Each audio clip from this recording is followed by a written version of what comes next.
pursue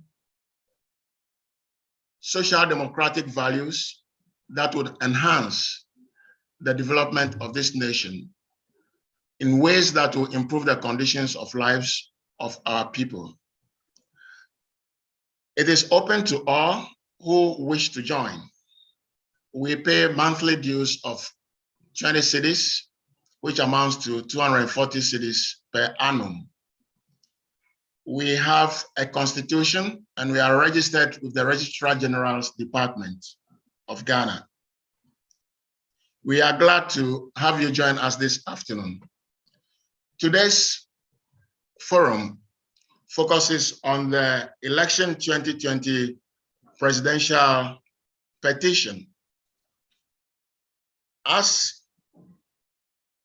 we expressed in a letter that we sent to participants, this is meant for public education. The public has to understand what transpires or what is going on with regard to the petition that has been sent by the flag bearer of the National Democratic Congress. But we are not limiting the discussion to what is happening at the courts, because that is not why we are here. We are here to discuss issues that are related but relevant to public understanding of where exactly we are, because it is in the interest of the public that we know and follow what is going on clearly without any doubt on our minds. For today, we have three speakers who are all our colleagues. We have Mr. Albert Kwashiga, who will be our first speaker. He is from the University of Professional Studies, Accra. He's lecturer in constitutional law at the law school, UPSA. He is a doctoral fellow at the Widener University, Delaware Law School in the United States of America. He holds an LLM from the George Washington University Law School in the United States. Mr. Kwashiga was the host of Analysis on Star FM. And then he was a founding news broadcaster at City FM and the first anchor of its midday news. We are glad to have him share his thoughts, his knowledge, and experiences with us. He'll be speaking to us on the topic, Judiciary as the Anchor of Democracy, Reflections on Elections Jurisprudence. Our second speaker is Professor Ransford Jampo. He is an associate professor of political science at the Department of Political Science, University of Ghana. He's also head of the Youth Bridge Research Institute, Accra. Professor Jampo will be speaking to us on the topic, the 2020 election petition and the future of Ghana's Electoral Commission. We will also have Dean Godwin Adagawine. He is senior lecturer and dean at the Center for Practical and Multidisciplinary Legal Education and Training at the University of Professional Studies, Accra. He will be speaking to us on the topic, Public Accountability, the Electoral Commission and Presidential Electoral Justice. Now, each of them would speak for about 30 minutes. We expect to pay keen attention, take down our notes, and then at 4:15, when they are all done, we'll have an open discussion, including questions and answer session. Now, I'd like to remind us again that we should bear in mind that this is a public forum, it's for education, so we must not pass comments that will be contemptuous. We must exercise due diligence in our presentations. I wish to thank you very much.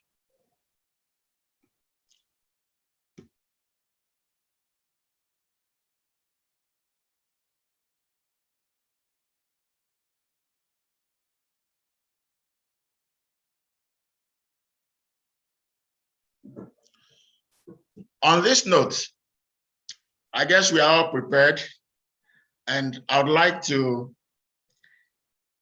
invite the participants to start. We'll start with Mr. Albert Kwashiga, and I would like to suggest that while the speaker speaks, we all mute our mics. The speaker can unmute his mic and speak to us. Thank you very much. I should also inform that we'll be recording this session for our purposes. Thank you.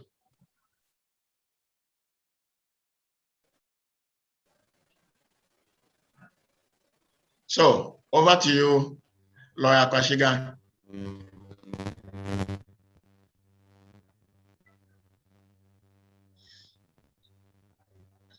We can't hear you. His mic is off. He has unmuted it.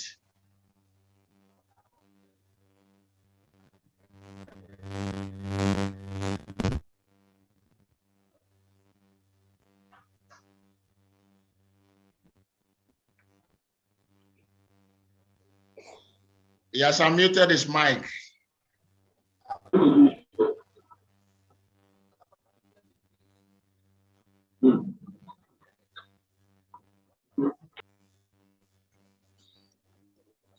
Professor Gavakali, check from your end if you haven't done so at your end, which is perhaps affecting him.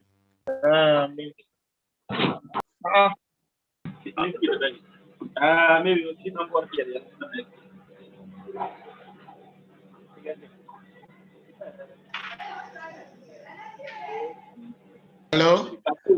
I've unmuted everyone. That's why I could hear the rest. Yeah. So we should be able to hear Lawyer Kwashiga.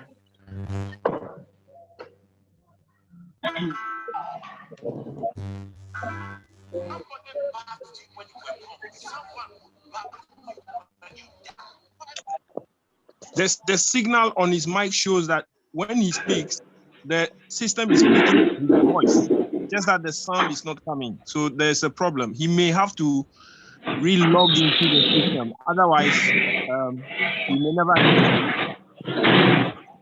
Okay. Something shows that his voice is being picked by the app, but then that we can't hear the sound. Exactly so. So, Albert, kindly check out and join in again, and then I'll.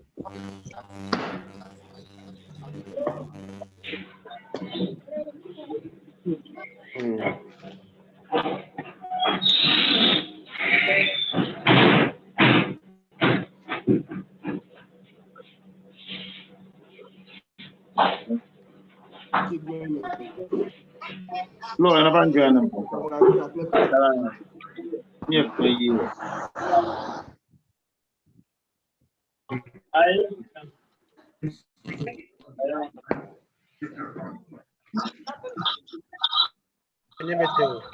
When I read my on the 16%.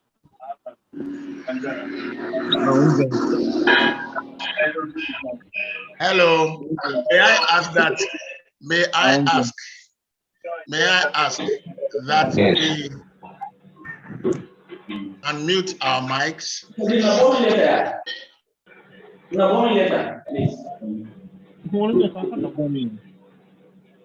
Okay, let's mute our mics now. Albert is joining in and he'll start the discussion.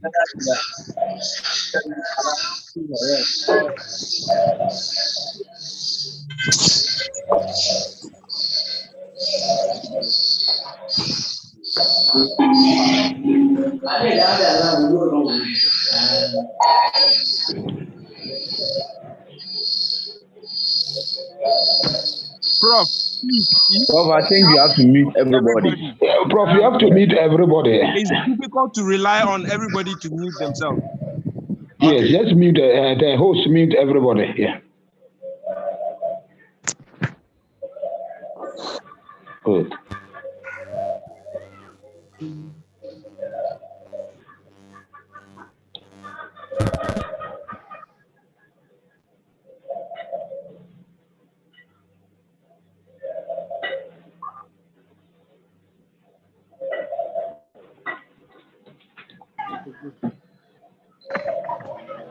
I saw Lawyer Kwesigan joining in.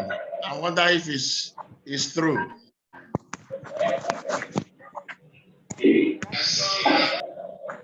Nyofunga. Okay.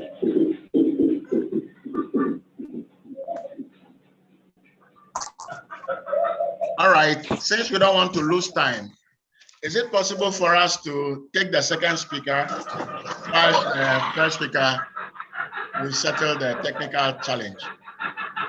So, Professor Jampo, if you are with us, may we listen to you?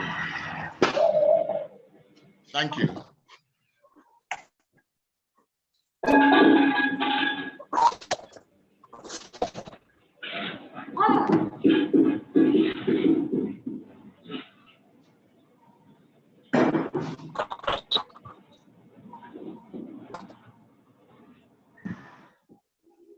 Is Professor Jampo here?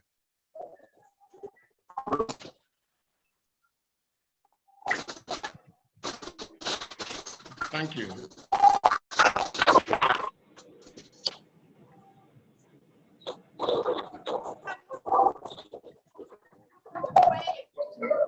Prof. Gabua, can you please mute the rest of us so that the disturbance can be minimal?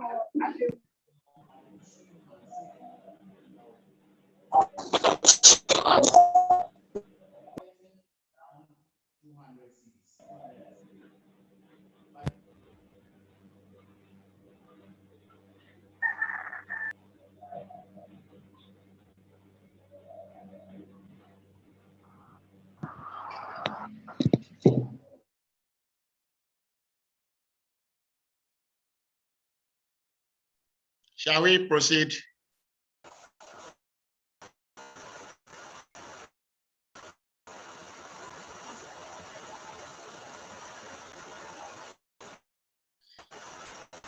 Is Professor, is Lawyer Kwesigan ready?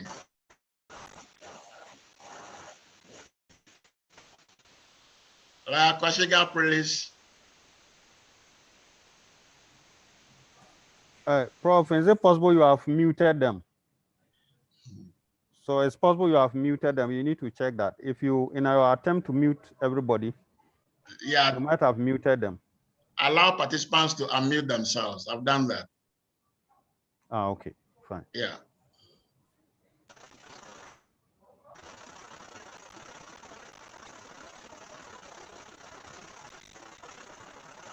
That's why I could hear you. What about Professor Jampo?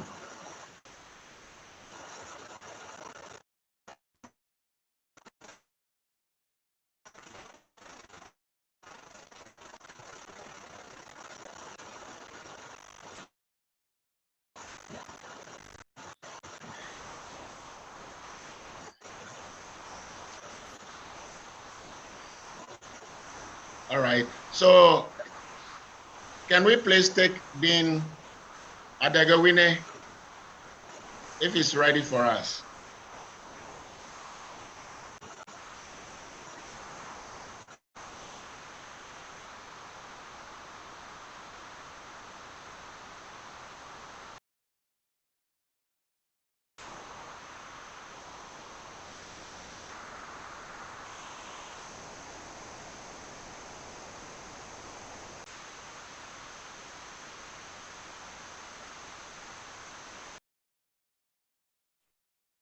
Hello.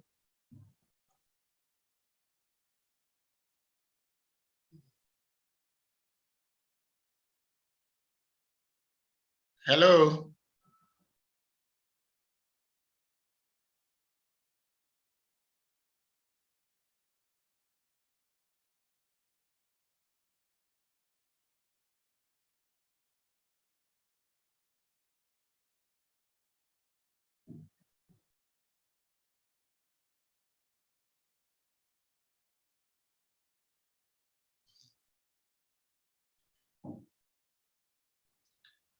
Hello, colleagues. Can you hear me?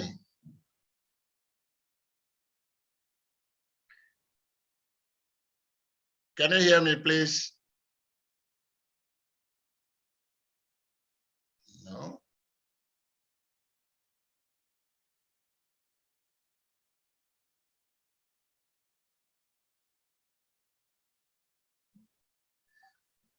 Hello. Hello, yes, we can. Yeah. So I was saying that if Lawyer Kwashiga is ready, he may kindly start the session.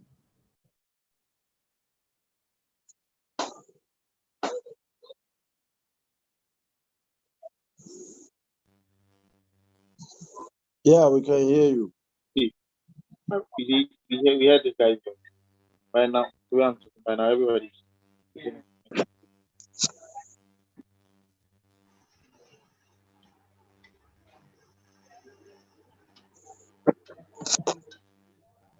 Hello, do we have Lawyer Kwashiga? They can hear.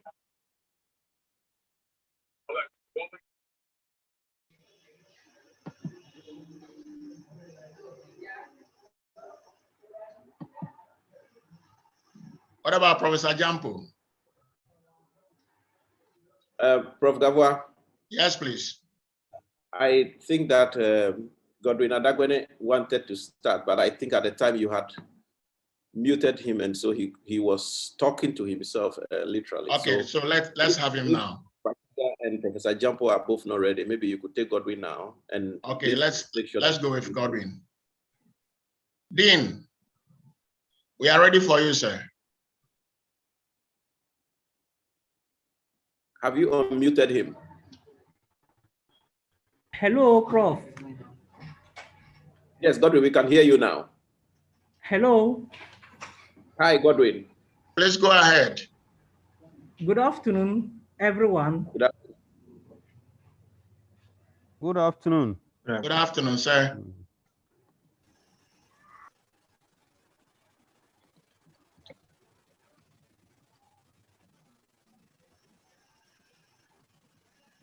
Are you there, Godwin? Hello, I can hear you. Can you hear me? Please, yes, you can proceed. Yes, we can. Yes, I am glad to be sharing my thoughts on the theme of the conference with participants today. The topic which I speak on this afternoon is public accountability, the Electoral Commission, and presidential electoral justice.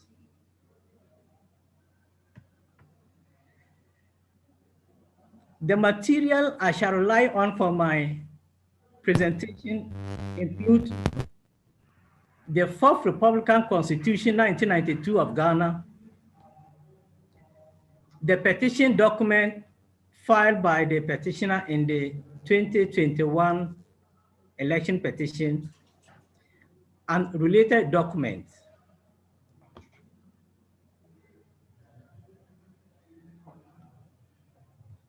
I wish to argue that the concept of public accountability is a principal feature of our representative democratic government framework established under the 1992 Republican Constitution of Ghana. When applied to institutions such as the Electoral Commission, the result will be to uphold the notion that sovereignty resides in the people of Ghana, for whose welfare all powers of government are exercised in the manner and within the limits imposed by the Constitution.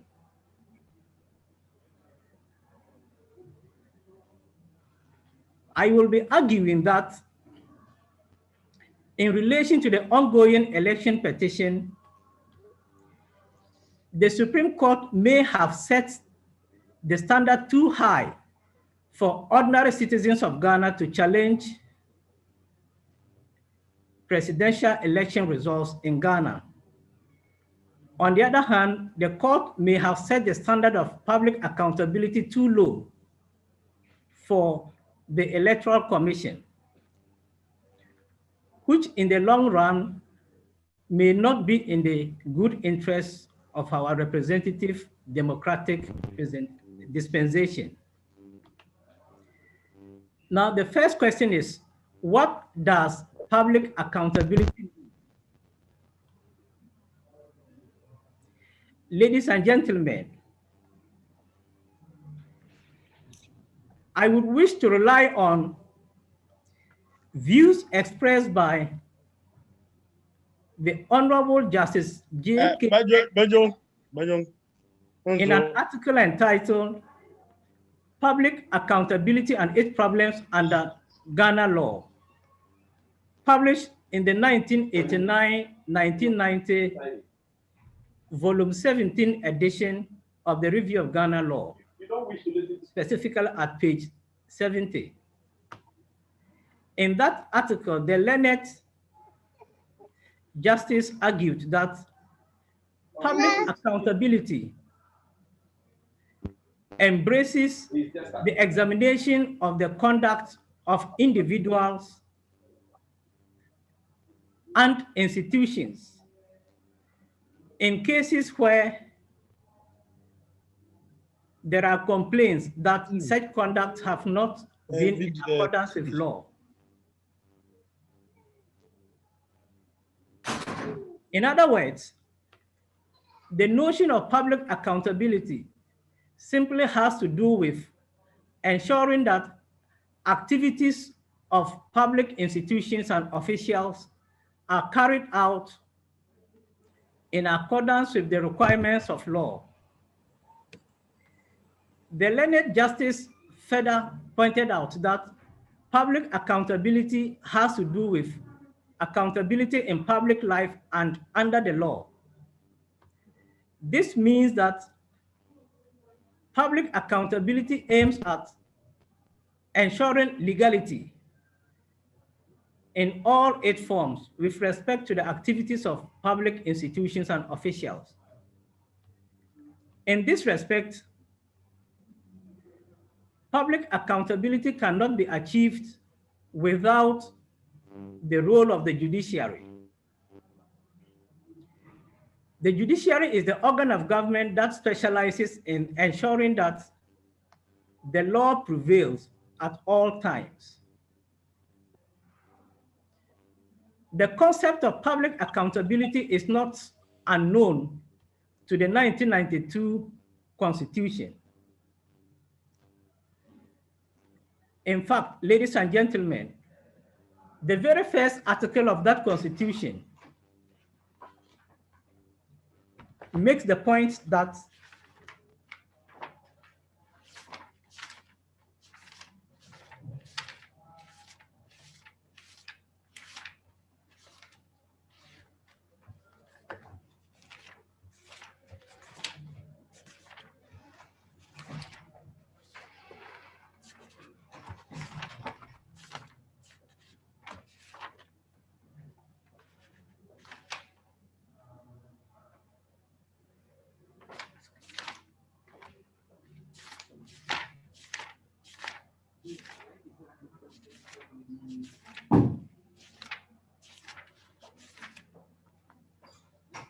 and I'm talking specifically about Article 1 of the 1992 Constitution. And with your permission, I read.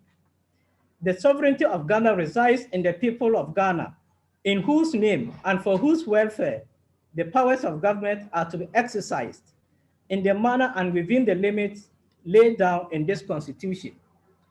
Two things stand out clearly from this provision: that all powers of government are to be exercised for a defined purpose, which is the welfare of the people of Ghana. And the second point is that such powers are to be exercised in a manner and within the limit imposed by the 92 Constitution, certain in relevant circumstances.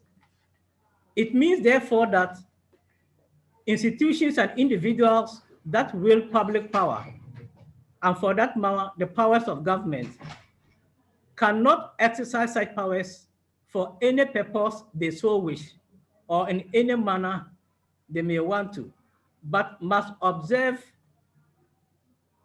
the requirements of the Constitution and other laws in relevant circumstances.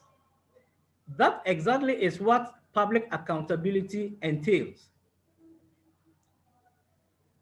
But Article 1 is not the only provision in the Constitution that underscores the notion of public accountability. In fact, a step forward to Article 2 strengthens that notion.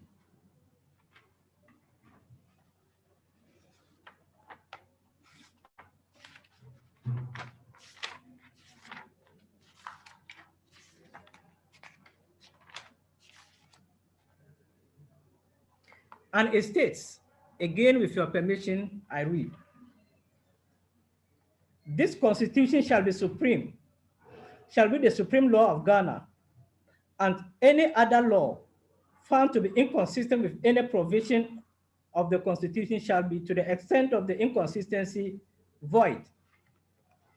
Any person who alleges that A, an enactment or anything contained in or done under the authority of that or any other enactment, or B, any act or omission of any person is inconsistent with or is in contravention of a provision of this Constitution, may bring an action in the Supreme Court for a declaration to that effect. So the point here then is, anytime any person is of the view that an act has been done, especially by institutions and individuals who hold public office, is inconsistent with a provision of the Constitution, any such person may bring an action in the Supreme Court for a declaration. This underscores the role that the Supreme Court plays in ensuring public accountability. Ladies and gentlemen, when public institutions are held to account to the law for actions that they take, the general effect will be to ensure political stability, social cohesion, and then give practical meaning to our representative form of democracy, which we are practicing now. Where public institutions are not held to account for their actions, a time comes when the population will have no confidence in the institutions of governance that we set for ourselves under the law. It is therefore of paramount importance that institutions that exercise powers of government are held to explain their stewardship to the people through the right procedures and processes.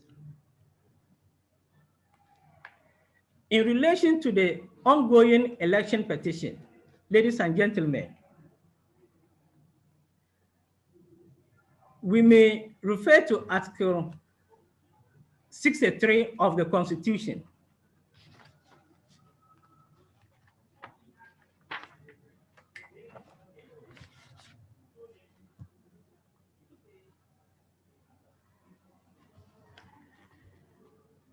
Article 63 of the Constitution talks of the election of president, and it states, a person shall not be a candidate in a presidential election unless he is nominated for election as president by a document which is signed by him and is signed by not less than 2 persons who are registered voters resident in the area of authority of each district assembly.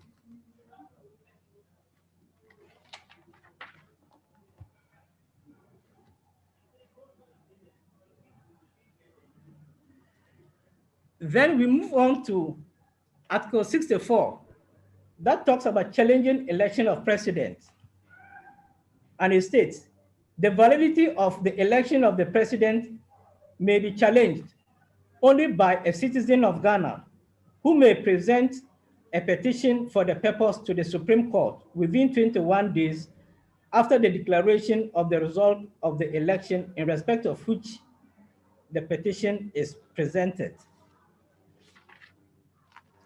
So again, with respect to the election of a president under the 1992 Constitution, we encounter the notion of public accountability, that a citizen may challenge the validity of the election of a president in the Supreme Court of Ghana.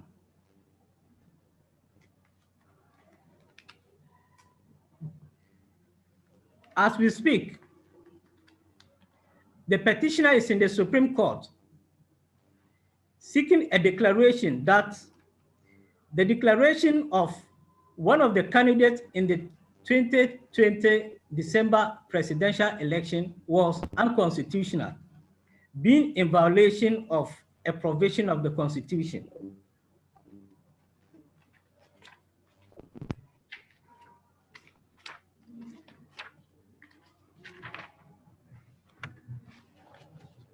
I wish to take issue with the manner in which the Supreme Court has handled some of the issues. And the first issue I would want to look at will be the application by the petitioner to serve a set of questions on the Electoral Commission to answer by way of interrogatories.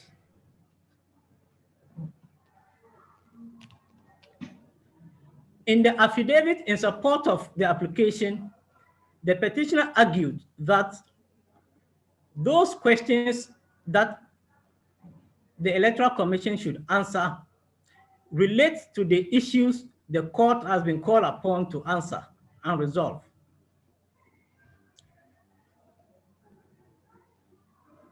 The petitioner demonstrated how relevant those questions would be to the resolution of the issues. He particularly mentioned that the interrogatories will narrow the issues and then facilitate the expeditious resolution of the dispute.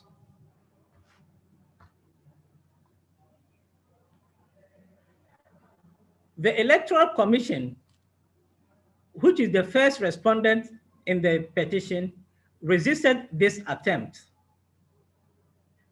arguing in part that it was an attempt to delay the proceedings of the petition and then to enable the petitioner to fish out facts to make up his case.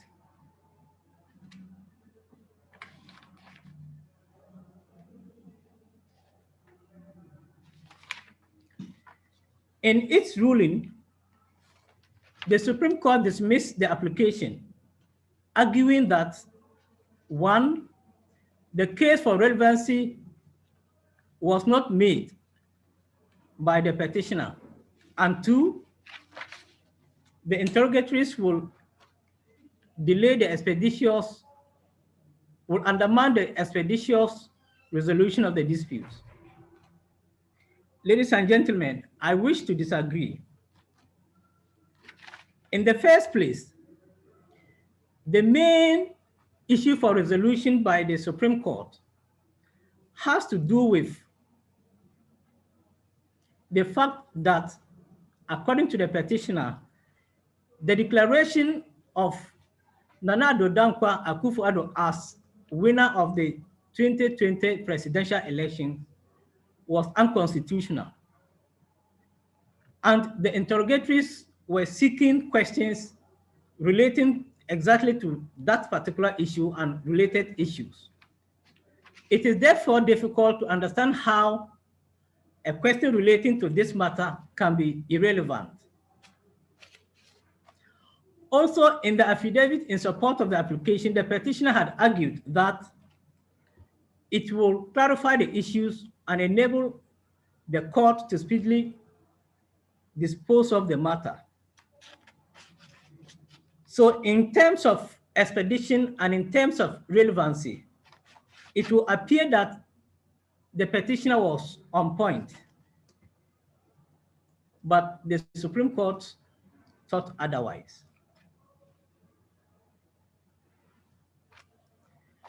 The second decision of the Supreme Court that I take issue with has to do with its refusal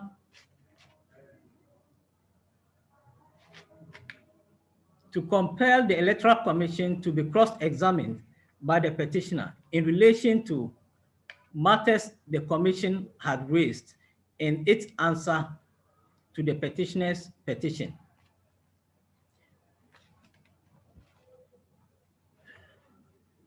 The petitioner had challenged the basis on which Nana Addo Dankwa Akufo-Addo was declared president-elect under the 2020 election. The Electoral Commission responded arguing that everything it did was in accordance with the relevant laws. So clearly, there was a joinder of issues between the parties in this matter.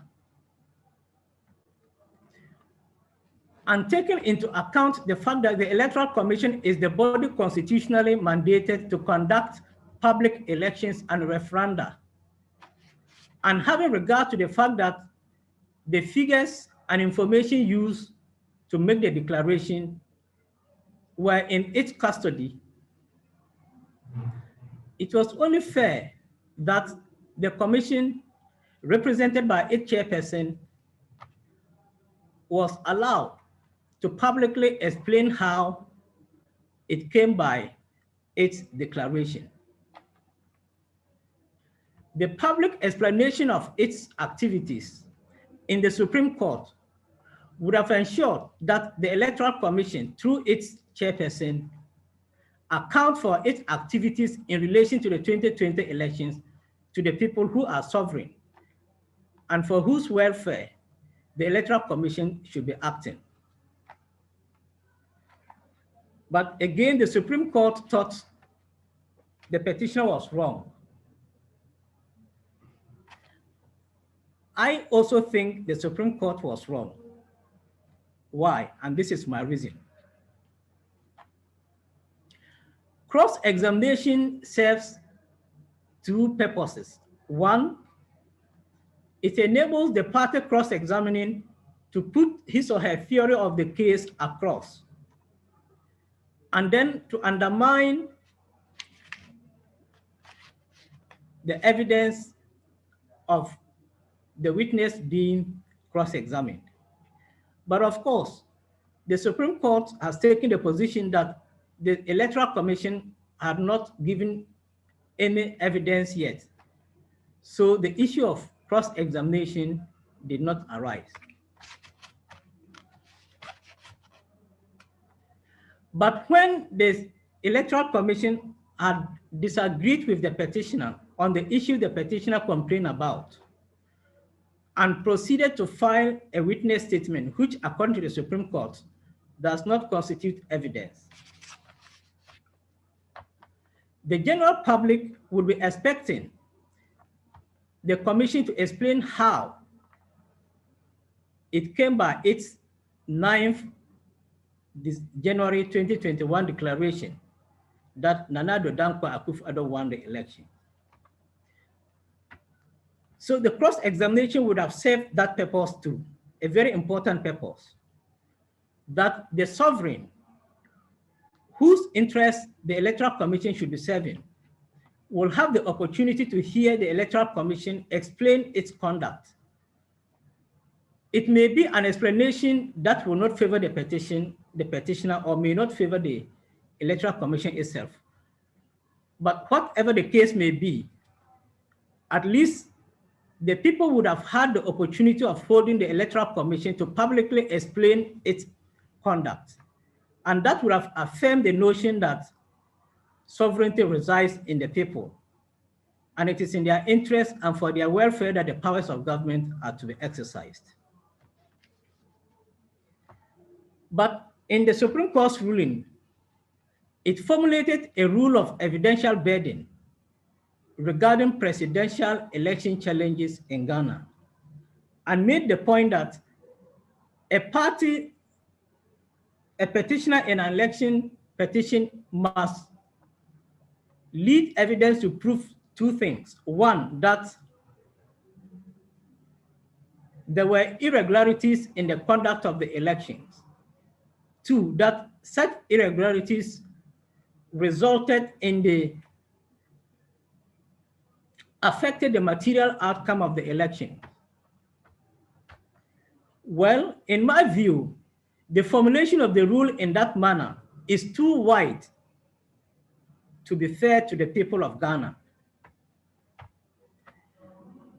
If a petitioner does not make a double-barrel allegation that there has been an irregularity that has affected the outcome of the election, why should that petitioner be burdened with the responsibility of leading evidence to prove such double-barrel allegation? It is fair to require a petitioner who alleges that there has been an irregularity and that such irregularity has affected the outcome of the election to lead evidence to prove those two matters.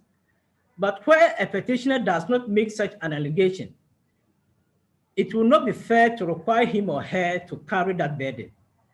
But the formulation of the rule, general as it is by the Supreme Court, in my view, sets the bar too high for ordinary citizens to challenge presidential elections and makes it too easy for electoral commissions to get away with infractions of the law they may have committed in the course of their duties.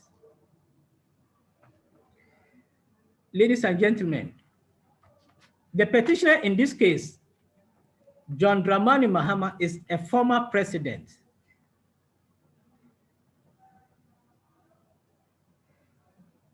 By virtue of his high social standing in our society, he has been able to engage skilled legal representation in this matter.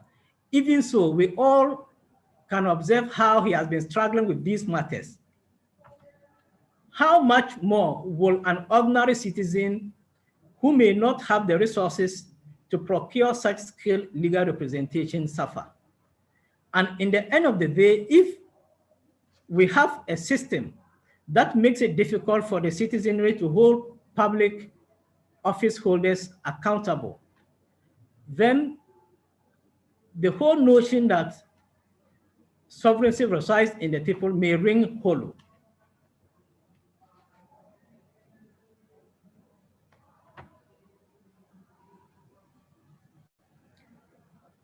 Ladies and gentlemen,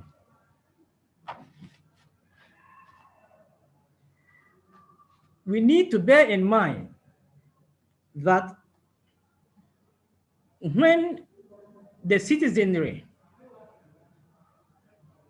comes to the realization that the representative political institutions that have been set up to serve their interests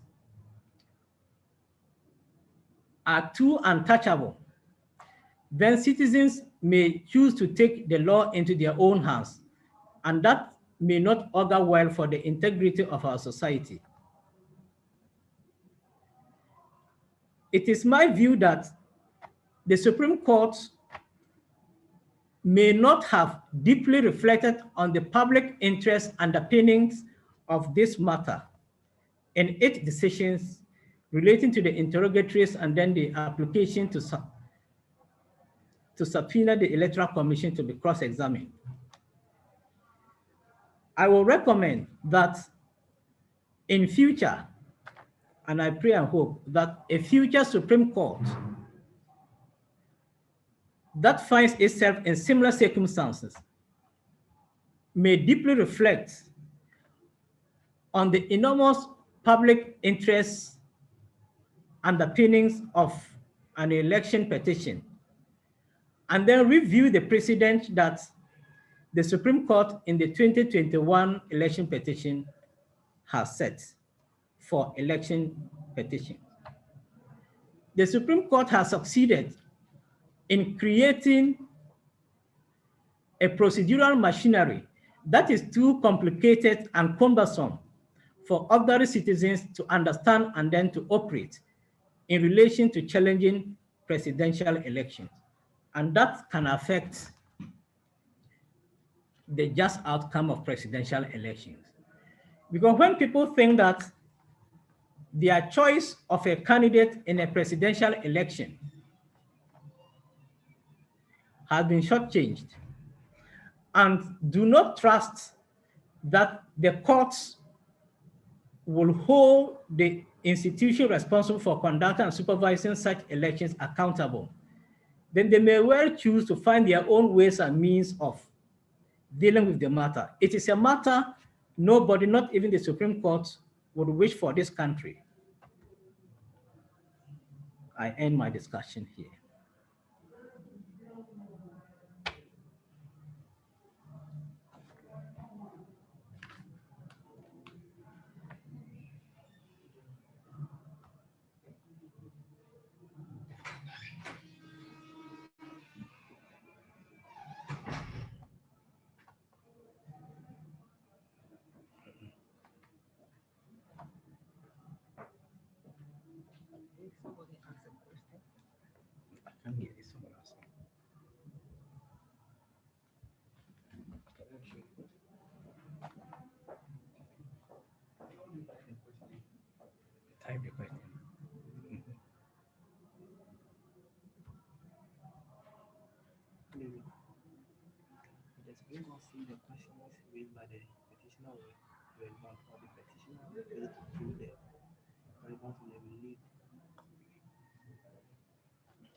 So how can they hear me?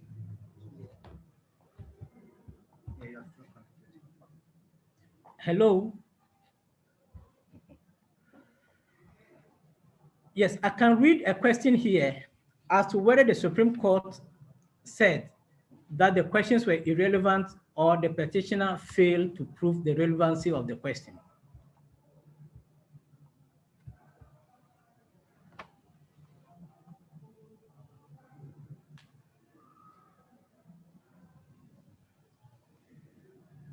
I think that the court said the case of relevancy had not been made out by the petitioner.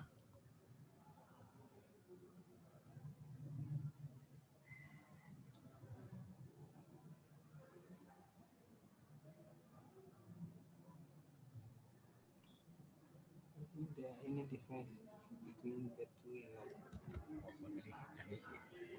Sorry, I was taken off the system for quite some time. I wonder if our comrade has finished. Colleague, have you finished your presentation?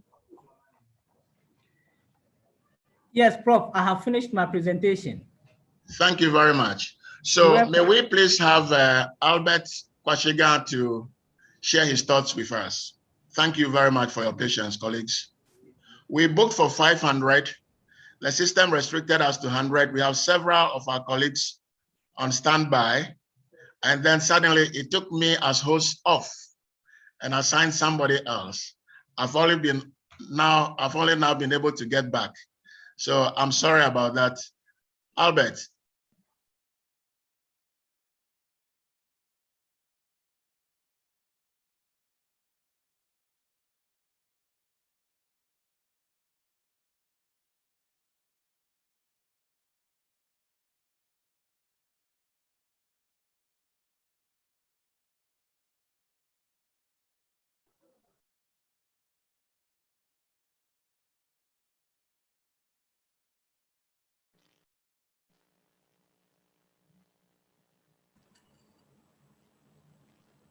I have done that.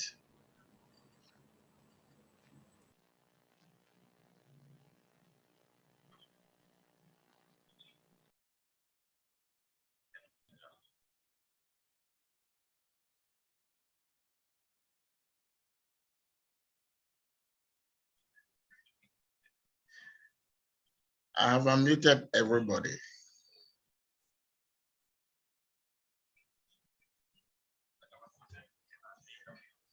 Still, Yana, I can hear you. Hello? Hello? Yes, we can hear you now. Let's move on. Albert.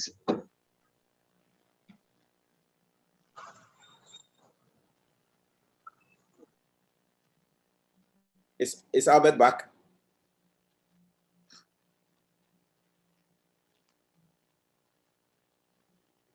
Hello, Prof. Hello. Hello. Yeah, I wanted to make an input. Maybe he's having a problem with his audio device, so he can maybe install the Zoom onto his mobile phone and join it. Or Hello, maybe, I'm here. because maybe there may be a problem with the audio device. Professor Jampo is here, so we'll take him. Okay. Okay, that's fine. Prof. Jampo. Yes. Hello. Hello, go ahead, please.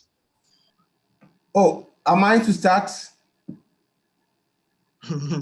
Albert is having difficulty joining in with his audio, so if you can start for us. Albert has always had difficulty.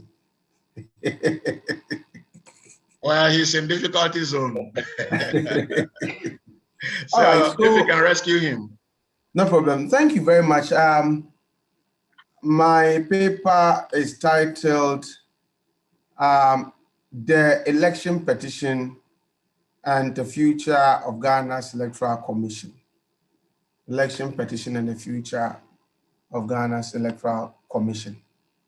Now, the 2013 election petition at the Supreme Court of Ghana, we all know, exposed some monumental flaws in the nation's electoral processes that could not be glossed over in the quest for free, fair, peaceful, and transparent elections. In his ruling, Justice William Atuguba, the president of the panel of judges, then noted that, and I quote, "The petition, however, has exposed the need for certain electoral reforms." I mentioned some of them. The voters' register must be compiled and made available to the parties as early as possible. A supplementary register may cater for late exigencies. The caliber of presiding officers must be greatly raised up. The pink sheet is too elaborate, a much simpler one to meet the pressures of the public. Weariness and lateness of the day at the close of poll, etc., etc. The carbon copying system has to be improved upon. The biometric device system must be streamlined to avoid breakdown and the stress on the electoral and the stress on the electorate involved in an adjournment of the poll and invalidating wholesale vote for insignificant Essex numbers is not the best application of the administrative principle of the proportionality test. So if you look, this was just a gist of the kinds of things that the judges said that sort of gave out the marching orders to the Electoral Commission after the 2013 elections to undergo or to put in place mechanisms that would ensure that our electoral processes were fine-tuned to deliver results that are acceptable to all. So following this, the Electoral Commission itself invited proposals for electoral reforms from about 38 key stakeholders, including political parties, faith-based organizations, professional bodies, and civil society organizations. At the time, there was a program called the Institute of Economic Affairs Ghana Political Parties Program that I coordinated. And so the IAGPP, for instance, held series of workshops to review the electoral processes. Now, this culminated in the submission of over 25 proposals for electoral reforms to the Electoral Commission around, on 20th November 2013. Subsequently, in January 2015, the Electoral Commission inaugurated a 10-member electoral reforms committee, of which I was a member, to examine the proposals for electoral reform and advise the Commission on the implementation of the proposals. The committee, comprising representatives of political parties, representatives of the Electoral Commission itself, civil society organizations, submitted its report encapsulating about 41 proposals for electoral reform to the Commission in April 2013. Now, almost all the reform proposals, or close to 90% of the reform proposals, were generally accepted by the Electoral Commission, albeit with some with few modifications here and there, and others were also slated for further discussions with the political parties before their acceptance and possible implementation. So, Mr. Chairman, I may quickly go through some of the proposals for electoral reforms that ensued after the 2013 election petition. We categorized them into proposals accepted with modifications. One was the need for well-trained election officials to man the polls. The other is continuous voter registration exercise. Another one is setting up a national coalition center to replace the strong room. Another one is institutionalizing the inter-party advisory committee meetings. Another one is using the biometric verification devices for voter registration and exhibition exercises, raising the minimum educational qualifications requirement for various levels of election officials, taking of oath by election officials before a judicial officer, holding elections in November instead of December, deferring the adoption of electronic voting, the EC taking steps to reduce rejected ballots. This and many others were proposals that were accepted, submitted to the Electoral Commission and accepted with some modification. There are a number of them. I won't go through all of them. Then there were also proposals that were accepted in principle, but required further discussions at IPAC meeting. These include, number one, no creation of additional constituencies in election year, extending the period of notice of voter registration exercise from 14 to 21 days, giving mandate to the Electoral Commission to go to court to seek authority to delete names of unqualified persons from provisional voters register. The Commission must be required by law to give a copy of the final certified register to political parties at least 21 days before elections. Civil society organizations must be given full membership of IPAC meetings, reducing the number of voters per polling station, publishing annual calendar of activities of the Commission at the beginning of every election year, publishing in the Gazette of polling stations with their codes and locations not later than 42 days before elections. Mr. Chairman, there are also quite a number of these proposals that were accepted by the Electoral Commission that were supposed to also be further engaged in dialogue with the political parties. Now, there were also proposals that were, in fact, it was only one proposal that the Electoral Commission rejected. It's accepted all apart from one. The only proposal that the Electoral Commission then rejected was that was the proposal for no verification, no vote. Proposal for, even though the Electoral Reforms Committee insisted that the principle of no verification, no vote must be upheld, the Electoral Commission then, under the chairmanship of Dr. Afrejan, said no. In the view of the chairman of the Electoral Commission, it will be unfair for machines to determine who is eligible to vote. The Commission indeed recognized that the right of a citizen to vote is fundamental and guaranteed by the 1992 Constitution. In the view of the Commission, it has an inherent mandate to ensure that every eligible voter gets the opportunity to vote. The Commission therefore argued that in the absence or malfunctioning of the biometric verification device, there should be other physical or manual means of verifying voters, in order not to disenfranchise Ghanaians. So basically, these were some of the things that ensued after the 2013 election petition. So generally, there were, if you look at the ruling of the court ruling, it gave some form of marching orders to the Electoral Commission to embark on the process of reviewing and fine-tuning our electoral processes. And let's quickly look at the 2021 election petition as still ongoing. So unlike the 2013 election petition process that interrogated virtually all the concerns raised by petitioners in a manner that exposed the flaws in the nation's electoral processes, it appears that the processes now, as we are undergoing, has so far been such that even though there is some general consensus, if you talk to all the political parties behind the scenes, there appear to be some general consensus that there were some challenges with the 2020 elections.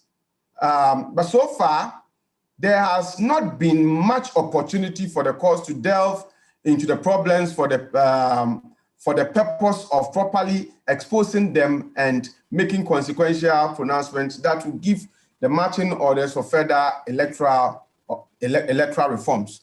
So issues that deepened the already existing trust deficit of the Electoral Commission, the inability of the Commission to build the needed relational competence in dialoguing with the opposition to deal with electoral irregularities before declaring results, the challenges encountered during collation of the results, the lack of clarity on what constitutes Form 13 and what it must encapsulate, the multiple mistakes that were made in declaring the results and correcting same without allowing key stakeholders to benefit from insight and explanations with regards to the reasons for such changes and the basis for the corrections, among others. For now, I said, Mr. Chairman, I said, for now, appear validated as if they never existed or they are not serious challenges.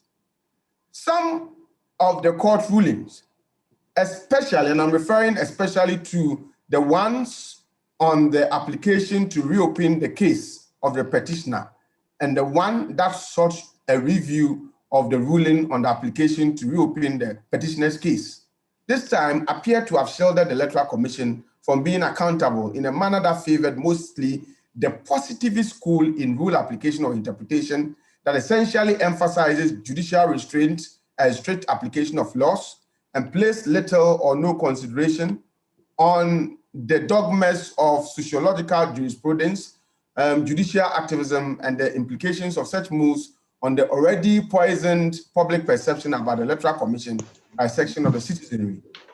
A combination, Chairman, in my view, of the positivist school, which highlights the letter of the law, and sociological jurisprudence, which touches on a purposive interpretation and application of the law, would have kept society and all involved in this dispute together, and the necessity of accountability and transparency has been the spirit behind the laws that were recently applied. I'm sure there's a way to change. Somebody is disturbing. If the person can mute the microphone.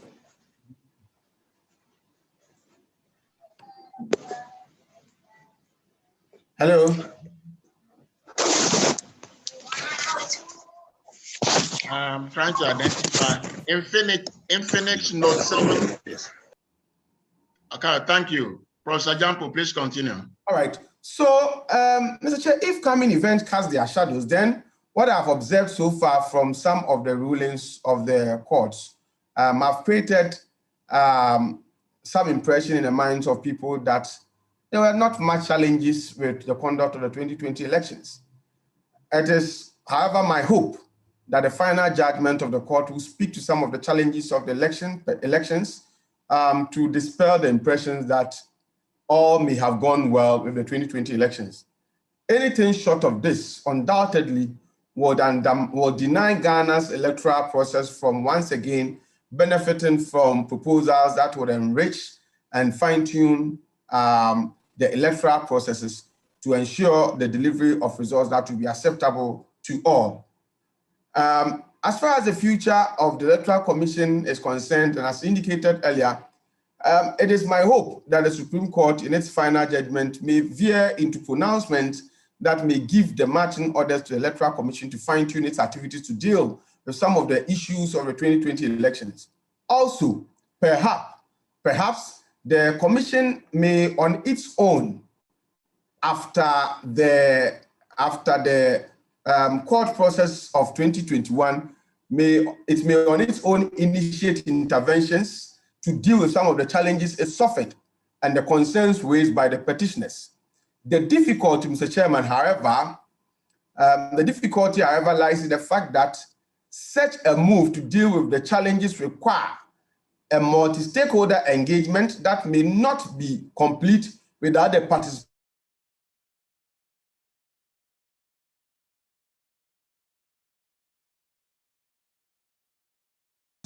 of the Electoral Commission get the NDC on board such a move, particularly given the absence of a credible dialogue platform like the Ghana Political Parties Program. Will there be a concession that the challenges for which the NDC went to court actually exist? If so, how will the Electoral Commission look in the sight of the NDC and the Ghanaian public? If the Supreme Court, in its wisdom, does not make pronouncement in its final judgment that admits the challenges of the 2020 elections, and if the Electoral Commission does not concede that there were challenges too, how will the Commission itself be able to initiate interventions to deal with any challenge? So, Mr. Chairman, these are some puzzling questions that, in my view, are difficult to answer.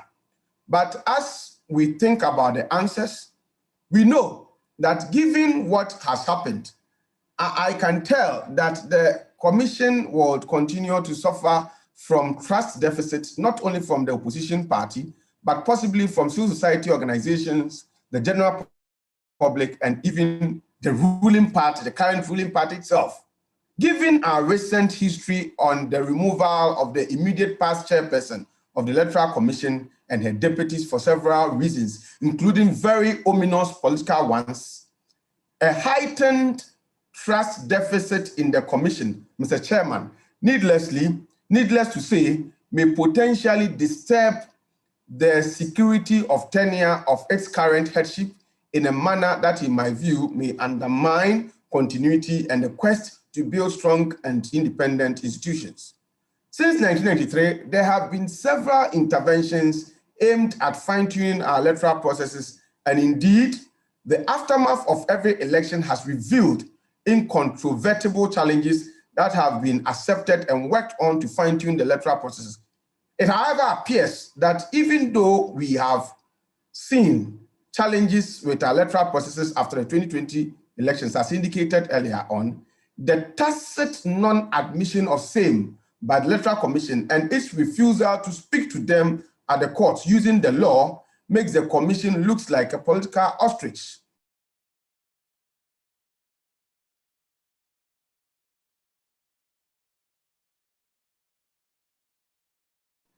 Stakeholders, including the political party to which the petitioner belongs, the future of Ghana's Electoral Commission, the discharge of its mandate would remain not too bright. Mr. Chairman, I have so many things to say, but I know that there will be question and answer series for us to come back and all that. And so I would end here, and if there are questions, I'll take them and attempt to proffer some responses to them. Thank you very much. Thank you very much, Professor Jampo, for this brief but detailed presentation. I would like to ask if our brother Kwashiga is ready. If he can connect to us, may he kindly join us.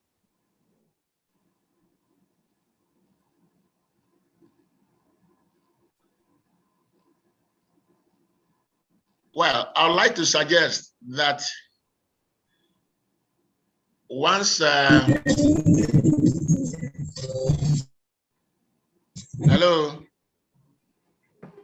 Yes, Prof. Gawa, we are listening to you.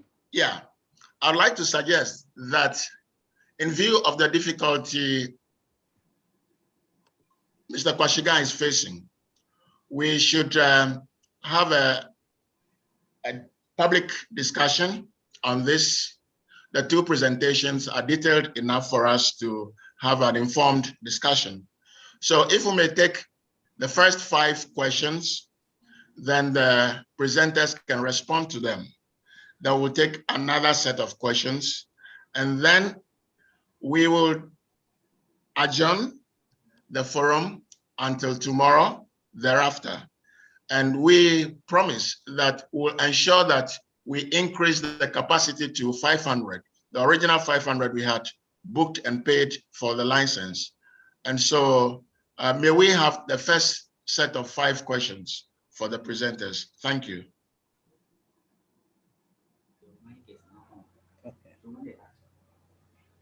Prof, you have to unmute us so that people can ask questions if they want to. Or people can mute themselves and ask questions if they want to.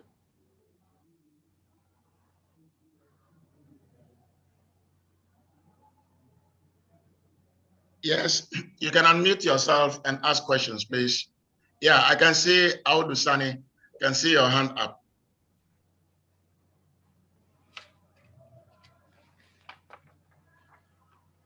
Hello, Audu.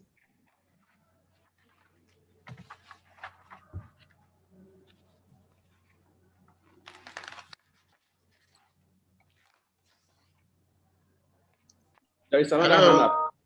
There is another hand also up. So if Audu is not ready. If Audu is not ready, JJ, I see JJ. Can you unmute yourself and ask your question?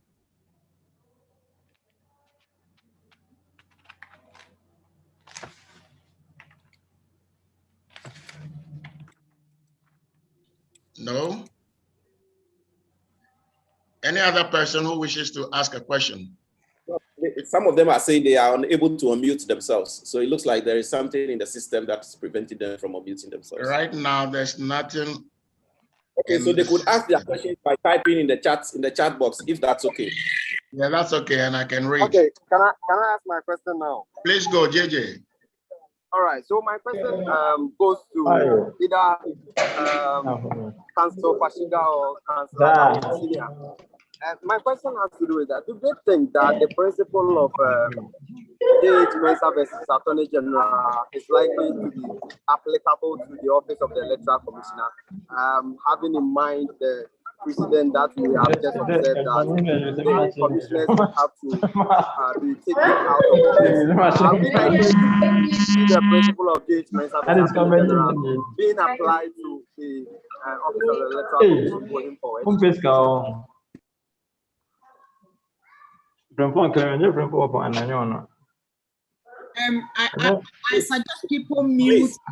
Please.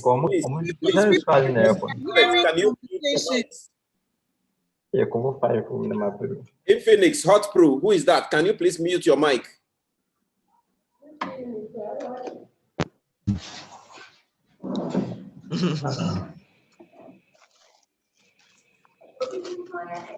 The essence of allowing us to unmute ourselves is to permit for flexibility.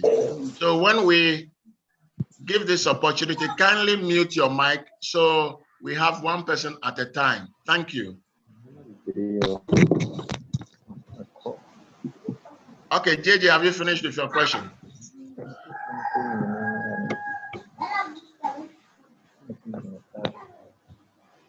Please, I have a question. Yes, Kofi, go ahead. Yes, please. I wanted to send the questions to both Prof. Jampo and other Prof. Looking at these two cases, the 2013 and the 2020, they are like actually very different. So can we actually say that they are shielding the EC from giving from testifying or bringing out information, since these are two different scenarios, one which had pure quantitative data and another one which just placed emphasis on changing figures 5 times, which didn't actually affect the outcome. So that's my question to both of them.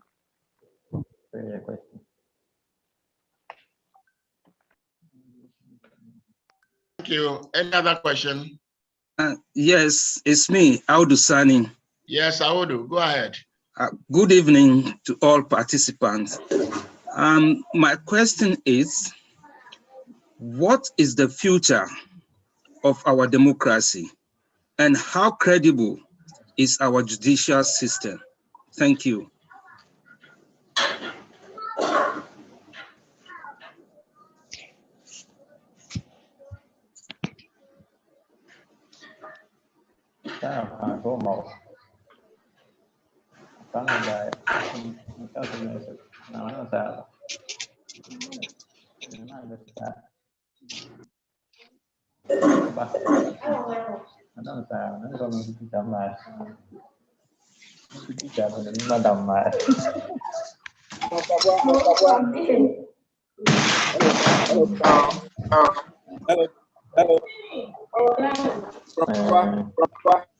Hello. Hello. Can I ask a question? Can I take some You need to help me understand.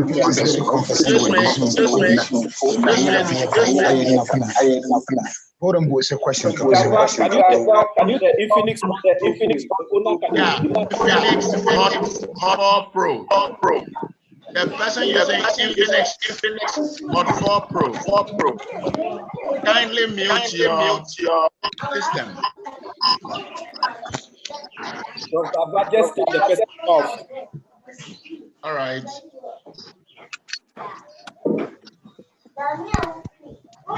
There are several.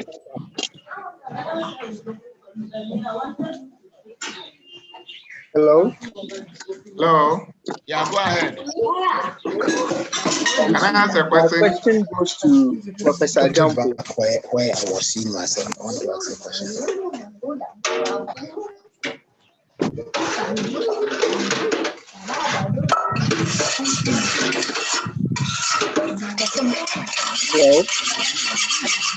Hello. Please, the person with the kids in the background, the person with the children in the background, you are kindly disturbing the whole forum. Kindly mute your mic. Kindly mute your mic.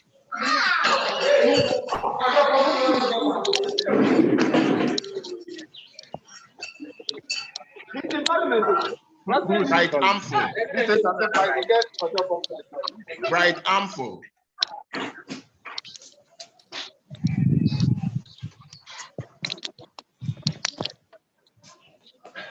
Yes, sir. The gentleman with the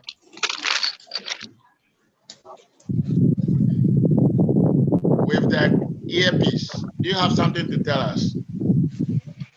Yes. Please go ahead. Yes, I wanted to find out this with the 2012 petition. We realized that the then Chief Justice did not take part himself. It was a committee that he picked out of.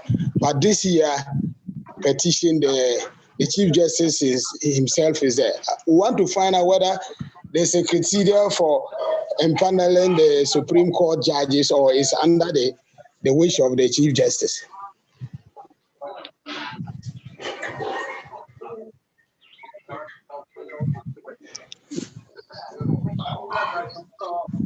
That's my first question. And my second question is that if after the judgment a party is not satisfied, what are the options available? Is the person allowed to make an appeal to which court again? Okay, thank you very much. Thank you. Let's take the last question for the presenters. Last question.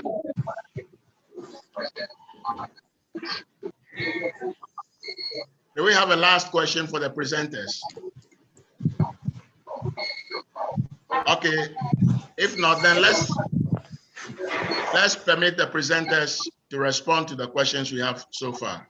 Thank you.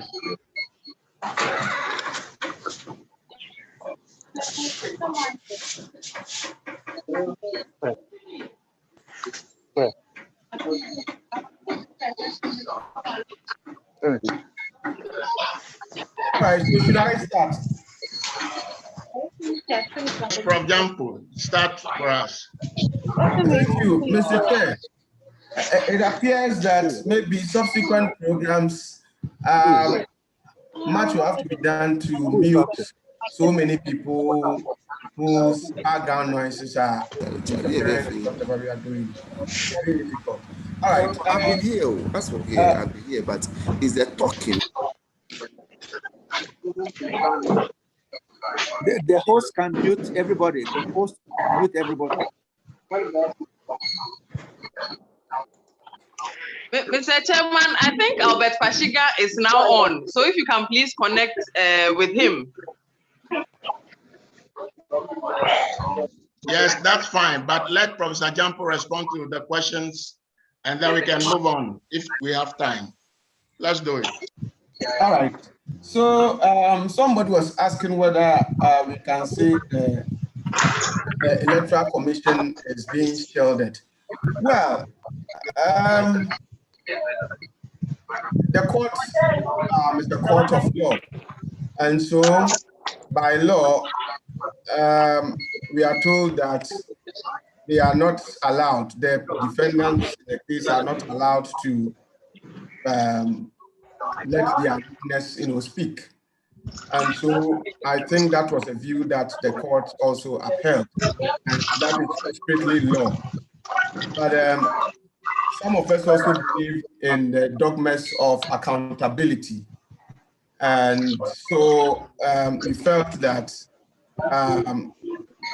for us to have some form of accountability, the chairperson of the commission should have been allowed to say something so that there could have been further interrogations, but these didn't happen. And so technically, it's just has been the use of strategy and the use of the law, and the ultimate effect have been that she's been shielded from answering maybe a few questions that I'm sure the petitioners would have loved to answer.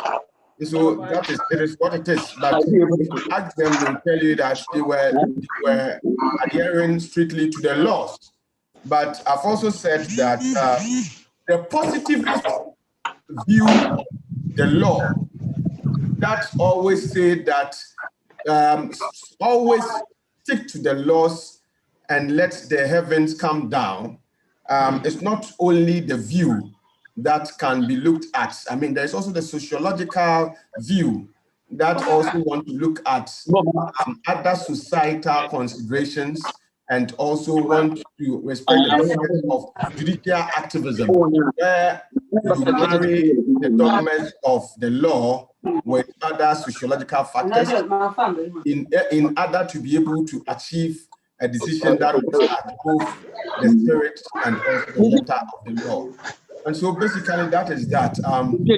He's not been allowed to answer and to be interrogated. And technically, I would say that yes, it amounts to she being shielded.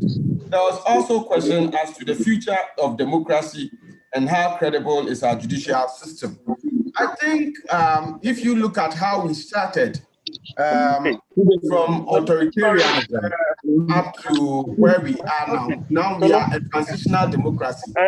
Clearly, some of the things that we were doing in 1993, if you fast forward to some of the things that we are doing now, it tells you that we are gradually climbing the ladder of democratic progress, to the extent that when there was disagreement or dissatisfaction about the outcome of the 2020 elections, ultimately the matter ended up in court. Tells you that democracy has come to stay. If you read the various Afrobarometer reports on the state of Ghana's democracy, tells you that democracy has come to stay, and it doesn't look like we'll relapse. But what I can say is that we would gradually climb higher the ladder of democratic progression to even attain higher heights. And you are asking about how credible is our judicial system. I think that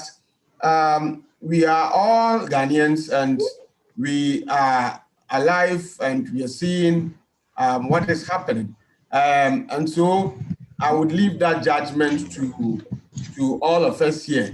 But one thing that we must be mindful of is that it appears that the judiciary is one of the remaining arms, organs of the state when it comes to the settlement of disputes and all that. And so it must be credible enough to be able to serve or to be able to receive complaints from people who may think that they have issues or they have challenges.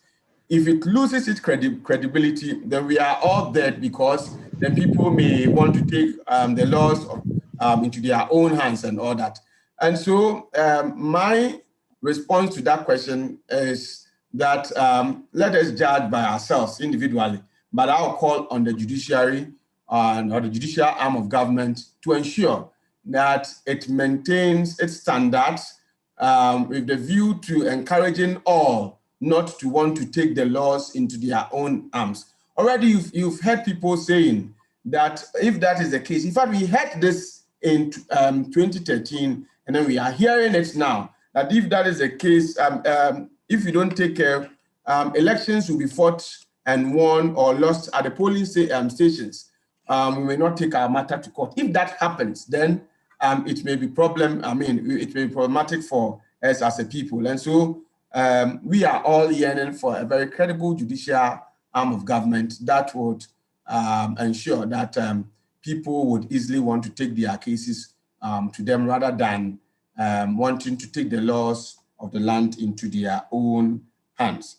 Then you are asking of criteria for empaneling judges. I thought I would leave that to the lawyer, my colleague, lawyer Godwin Adagwene.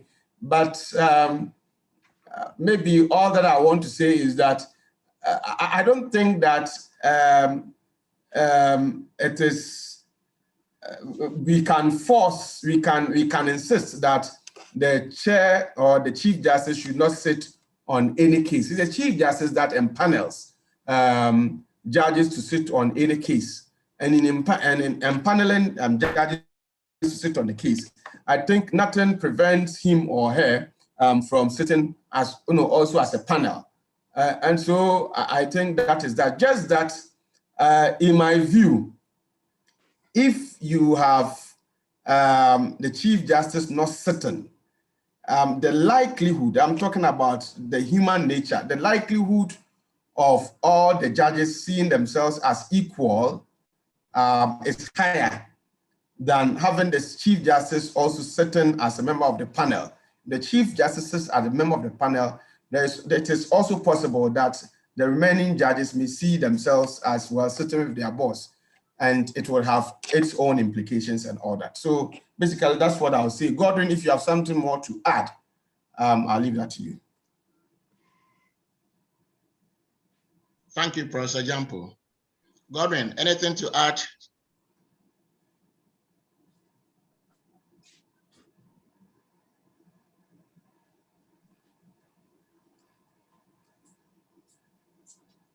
Hello, Godwin.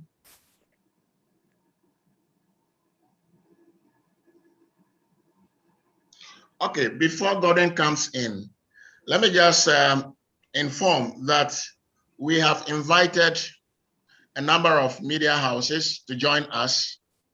We are unable to determine whether or not they are here with us, but we strongly believe that many of them are here.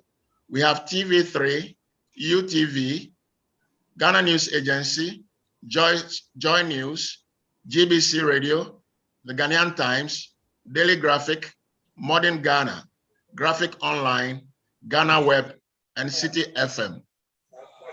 We also expect TV XYZ to be with us. Thank you very much.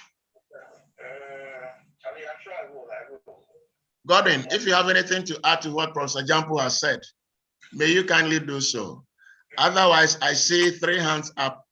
Mr. Datsun, kindly unmute your mic and ask your question or make your contribution.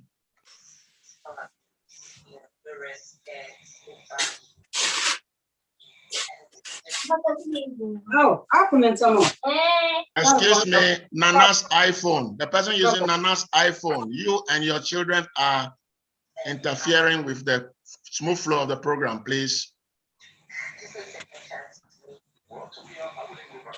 If Mr. Dawson is not ready, Huawei Y9 2019, I see your hand up. Kindly unmute your mic and ask your question.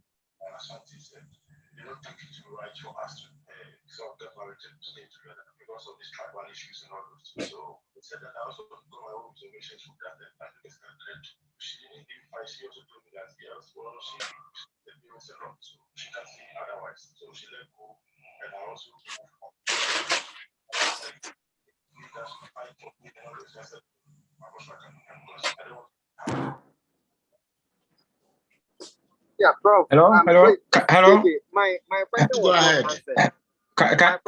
Can I ask a question? Yes, please. I had a question earlier on, but one leg of my question has been answered, but the second leg has not been answered. I was asking Dr. Gordon, if the judgment according to the Supreme Court was that the petitioner has failed to prove relevance of the case. That is interrogatories that it pleaded. That it has failed to prove its relevance. Does that equate to the questions being irrelevant? And if so, does it mean that they are the same in law? If not, have you closed? And the second one is that basically my a contribution. I think the Supreme Court, we shouldn't allow the Supreme Court to determine who has won and has not won an election. The Supreme Court should be a constitutional court, should be able to interpret to us what the Constitution is saying and what the law is saying. But to go into figures and understand the nitty-gritty of figures is not the duty of a Supreme Court. Otherwise, it will be taking up responsibility that it has no competence. So in this particular hearing, I've seen a lot of disturbing rulings in that a Supreme Court is trying to go into election, conducting election, not looking at the irregularities or the laws governing conducting election. And it is getting disturbing to the point that the ordinary Ghanaian will for some day or for some reason will not even take the Supreme Court ruling any serious. Thank you. Thank you. Mr. Dodson, do you have anything to ask? I see your hand up. Otherwise, Richard Ahija. Yes, Prof. Thank you very much for thank you very much for the opportunity. I had posted my question on the platform. We've been following the proceedings in court, and we've been listening to professionals and civil society organizations, including your good panelists, Professor Jampo and lawyer Aguene, on various media platforms. They make very good points. I have not taken pains to look at the CI-99 in its entirety. I have a question. My question is about the doctrine of amicus curiae. I'm not a lawyer, but the way the court proceedings is going, I see the petitioners' lawyers making very sound arguments founded on legal grounds, but it looks like they need some help. And if people like Professor Ransford, Professor H. Kwesi Prempeh, Professor Kweku Asari, and other civil society organizations like Imani and Co., if they could travel to the court on this doctrine, I believe it would be a very good intervention for public good and for social cohesion. I don't know what the panelists think. I pause. Thank you very much. Since many are having difficulty in unmuting themselves, I encourage you to post your questions on the chat room so I can read them. We have one here from Abdul Malik to everyone. It says, please, Prof, I'd like to know whether or not future Supreme Court can grant interrogatories in an election petition. Then it continues. and law, acts, and regulations will the court relied on as this current Supreme Court ruled, the court is unable to apply CI 47 because of CI 99. So the question is, will future Supreme Court be able to grant interrogatories in this regard? Well, I'm not a lawyer, so I don't have the input of that question. My hands are up. Yes, Dr. Agbano, please go ahead. I want to ask what the ultimate goal of any judicial system is. Is it law or justice or a combination of both? Have I been heard?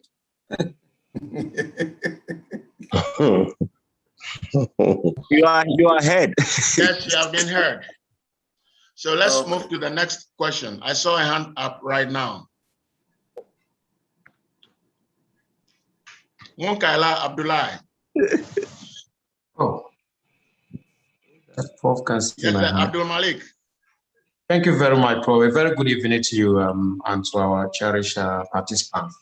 I think you read one of my questions, but I realized that there was some typo errors in respect of that particular question, but a very quick one.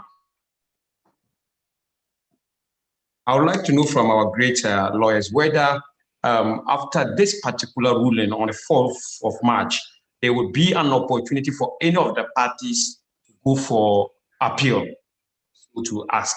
And then also the question I wanted to ask earlier is that I want to know from Prof whether or not future Supreme Courts will be able to grant interrogatories in an election petition, and which law or act and or regulation would the court apply in granting such? Because following the proceedings, it looks like the court sought to create an impression that interrogatories which are found in CI 47 cannot be applied or is inapplicable because of CI 99, which to admit, I've not read it in its entirety, but it basically talks about time and some other court proceedings. So I would like to know from Prof, if future Supreme Court would be able to grant that, which law, and would that mean, that suggests that they will set aside this particular rule, and what is the consequences on those justices that sat on this particular case?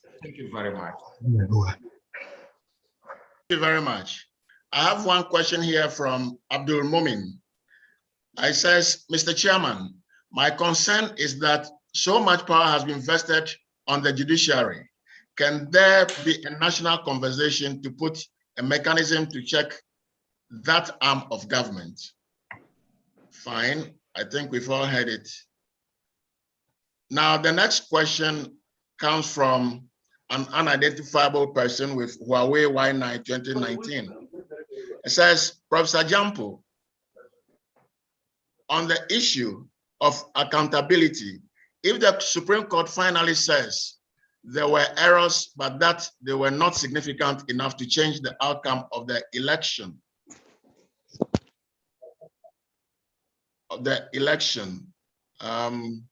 would you still hold the view that the Electoral Commission should have been allowed to be cross-examined? That's the question I have here. Okay. Do we have any other question? We have about 5 minutes more.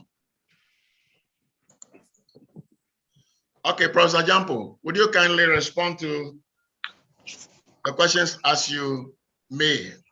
Well, the one from Abdul Malik, I thought was Kukubako, but I didn't see Kukubako added. I think that one is pure law, and Godwin Adagwene and if Richard Kwashiga, as if he's still here, can take up those responses. But my teacher, Dr. Harry Agbanu, was asking, what is the goal of the judiciary? I know that in political science, we teach so many reasons or functions and goals for having the judicial arm of government. Key among them is to the power granted them to grant statute or the power of statutory interpretation. They constitute the organ of government that gives interpretation to every rule, particularly when there is dispute. And so you may have read the laws of the land and know what it means and all that. But anytime there is dispute, there's a court that will give interpretation to it. They are also there to promote human rights, and it is the goal. And then also they are also there to settle and adjudicate or settle disputes whenever they rise and all that. In so doing, these and other functions they perform in every democratic dispensation. In so doing, they are supposed to ensure the achievement of, like you said, a lawful society. And in so doing, also, they are supposed to ensure that there is justice, and not only justice, but also peace. And so they are supposed to ensure that we live in a lawful society in the conduct of their activities, their outcomes or the pronouncement that they make by way of judgment should bring about justice, and not only justice, but also peace. And then also somebody said there should be whether there shouldn't be a national conversation on mechanisms that would check the exercise of judicial powers in Ghana. You know, the judicial arm of government, even without talking about law, they have mechanisms that are given to them to ensure that they are independent. And so in political science, we teach judicial independence. And judicial independence is essentially ability of judges to exist without control or interference from any other arm of government. And then also the fact that they must ensure the conduct of their duties without fear or favor and all that. So they are supposed to be independent. And there are so many mechanisms that are put in place to ensure that they are independent. For instance, their salaries are charged on the consolidated fund, and some of them will have to retire on their salaries. And so many mechanisms that are put in place to ensure that they are independent. One mechanism is even their right or their power to commit people for contempt. So if you say things that they feel are contemptuous of the court, they can bring you before them and charge you and all that. They are supposed to be independent. But I think that independent judiciary is not does not mean that they must also not be accountable to the people. And so I would agree. We have not spoken about this in a long while because Ghanaians, we like the Farmer Nyame syndrome and all that, so we don't really interrogate some of these issues.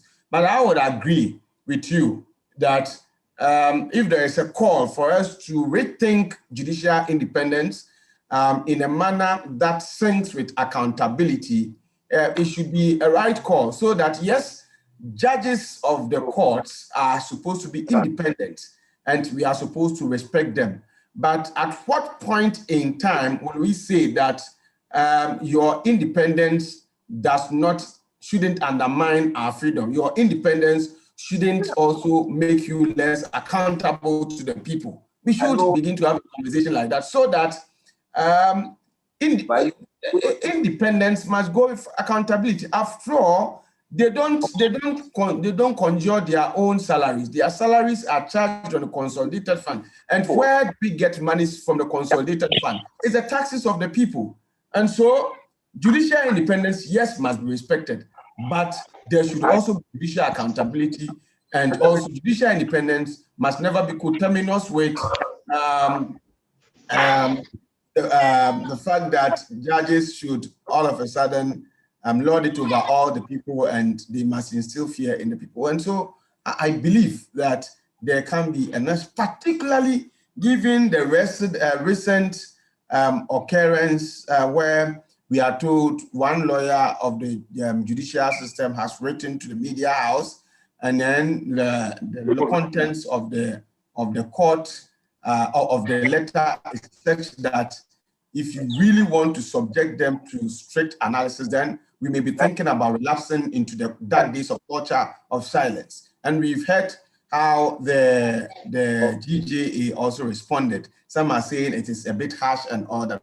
But I think that it opens the door for us to rethink what we call judicial independence and to see whether we can have some agreement, a lit consensus as to what it means and what it doesn't mean, so that the fact that you have judicial independence wouldn't also mean that our own freedoms and rights would have to be threatened and all that.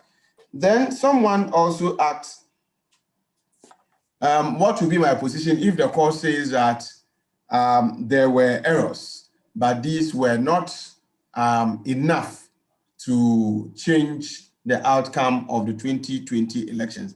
I would still hold the view that there should be electoral reforms. You know, in the 2013 election petition, I think the ruling was almost the same, that yes, there were errors, but these errors would not do anything significantly to the outcome of the election. And so the fact that the errors were not significant to change the election results does not mean that they should be relegated to the background, or we should pretend that these errors never occurred. We would have to revisit them, or we'll have to face them frontally. If you look at what has happened since 1993, every election provides us with an opportunity to review and fine-tune our electoral processes and all that. And so if my view is that we will, even though the errors may not be, if they say, even though the errors may not be significant to change the election results, it will not necessarily mean that, so because of that, we should not undergo electoral reforms. And if we hold, or we believe that our electoral processes should still be fine-tuned, then my position is that regardless of whether the errors were enough or not enough, my position is that there should have been opportunity for the electoral commission's chairperson to say something to Ghanaians, and there should have been the opportunity for her to have been interrogated and examined, just for the purposes of deepening or not throwing the principles of accountability and transparency, away. Thank you, Professor Jampo. We are grinding slowly towards the end of the session, but we have a few questions here. Let me go to the chat room again. JJ said that his question has not been answered as to whether or not the principles of J.H. Mensah versus Attorney General will be applicable to the office of EC going forward. I should announce that, unfortunately, Dean Godwin has to drop off suddenly due to unforeseen challenges. And so we don't have a legal person on the panel today, but that doesn't mean the question will not be addressed. We'll raise it again tomorrow. So unless Professor Jampo has a view on that. Another question from Haisatu Abuba says, what are the possibilities left for the NDC in case the ruling comes out unfavorably? Thank you. Then there's a third one. Are there bodies to check, the bodies or mechanisms to check decisions arrived at by judges so that their individual biases do not come to bear on judicial decision or cases they are to pass judgment on? The last one here says, I think Professor Jampo has not answered Dr. Agbanu's question. The question is that what is the ultimate goal of the judiciary? What is that? Go and buy ingredients. You buy 20 cities tomatoes. Excuse me, Dr. Shafiq, it appears you are saying something which is disturbing the flow. Okay, let's go back. I think Dr. Jampo has not answered Dr. Agbanu's question. The question is that, what is the ultimate goal of the judiciary? Is it to ensure justice, the law, or both? I think the lawyers should respond to this question. Okay, then not Professor Jampo. With respect to accountability, ensuring that the purse strings for the judiciary are removed from the control of the executive will go a long way to produce direct accountability of the judiciary to the people. What do you say to that? Then finally, we have, given current global legal practice, is the practice of contempt of court outdated or obsolete? Now, these are questions that we would need some of our legal brains to assist us to understand. And I would like to say that unless Professor Jampo has something else to add as a sum up to the presentation. Well, let me attempt to answer a few, state my views on a few of the questions that may have been. Yeah. So somebody's asking what happens if the matter does not, what happens if the matter does not go the way of the NDC on Thursday? The point is, right from the word go, there's been application for review and reviews and reviews. So if they give a ruling and the NDC is not happy, they are of course free to apply for a review again. But of course, the Supreme Court is not bound to review its own decision unless you prove, you convince them well. And so that is that. If it doesn't go your way, you can request for a review. But if you go for a review and they said, well, we stand where we are standing, then maybe you have to go and consider maybe preparing yourself for another election or something. The next point is, are there mechanisms to check the biases of judges from intruding into their judgment and all that? You see, judges are also human beings. There are so many things, there are so many considerations that influence whatever they do. Number one is the law, but then beyond the law, they are human beings. In social science, you say you are part of the reality. The individual is part of the reality. And so sometimes it becomes very difficult for one to keep his own biases at bay. It may influence anyway. The only judge whose biases may not influence his judgment may be God.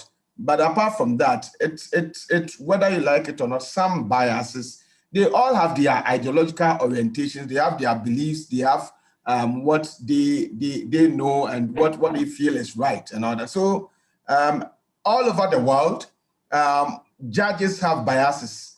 They have their ideological orientations and all that.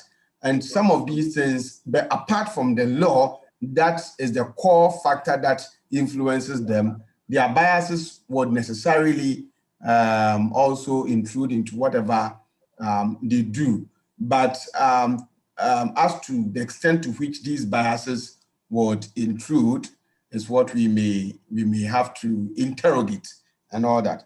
Then the other one is me coming back to the ultimate goal of every judiciary. As a political scientist, I'll tell you that the ultimate goal of every judiciary is to create a just and peaceful society, to create a just and peaceful society. And finally, somebody was asking whether the principle or the idea of contempt of court, whether it is not obsolete in a modern day democracy. I think that in order for us to continue to protect judicial independence, in order for us not to run or ruin the judiciary, I'm telling you that if you don't have the courts, then we must as well revert to the state of nature that Thomas Hobbes painted, where it was so much of a lawless society, where life of man was nasty, brutish, and short, and you have so many things happening there.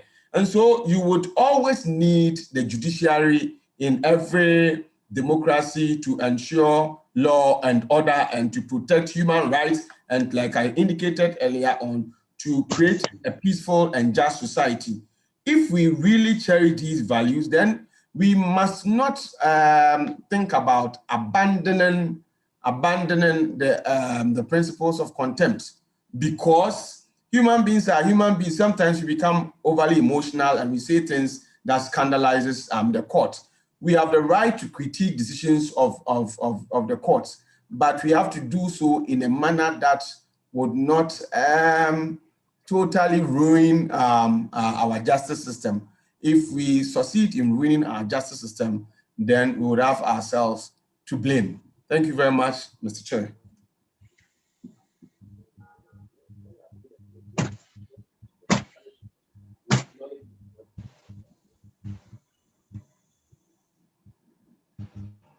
Thank you, Professor Jampo. Any meeting that discusses issues of public interest that runs beyond 2 hours, I think it's not healthy for us, because the brain can only take so much. So on that note, I would like to thank you all for your patience. This is the beginning of a series of public fora that the progressive intellectuals would be organizing to educate the general public about affairs that affect all of us as Ghanaians, and for which we wish a better future. In our attempt to make our world a better place for us to live, and we should all endeavor to show our social responsibility. We shall continue tomorrow. And since we were unable to connect with Lawyer Albert Kwashiga this afternoon, we'll endeavor to have him on tomorrow, in addition to Mr. Kwesi Pratt Jr., who will be the main speaker tomorrow, in addition to Albert Kwashiga. We sincerely apologize for the technical challenges we had today. The road to success is never smooth, and the way to heaven is never straight. We will endeavor, we'll try everything possible to address the technical challenges tomorrow, and we will increase the capacity to 500, because we have so many people who were unable to join in today. Tomorrow, we shall increase the capacity to allow for larger participation. We also notice that we've had a number of our colleague NPP lawyers join in. We are very much grateful, because that is the essence of this public discussion, to have divergent views that would ensure that people are better and well informed. We are very grateful for their presence. And on that note, I wish to thank you all for your patience and encourage you to join us again tomorrow at 3 o'clock. The lines will be open at 2:45, so we can start right on time. And please encourage the rest of our colleagues, friends, comrades who were unable to join in today, that tomorrow we'll have another good session. And this will be the first set of a number of series that the progressive intellectuals will be organizing. On that note, I thank you all for joining in, and may God bless you and bless our beloved nation, Ghana. Thank you very much.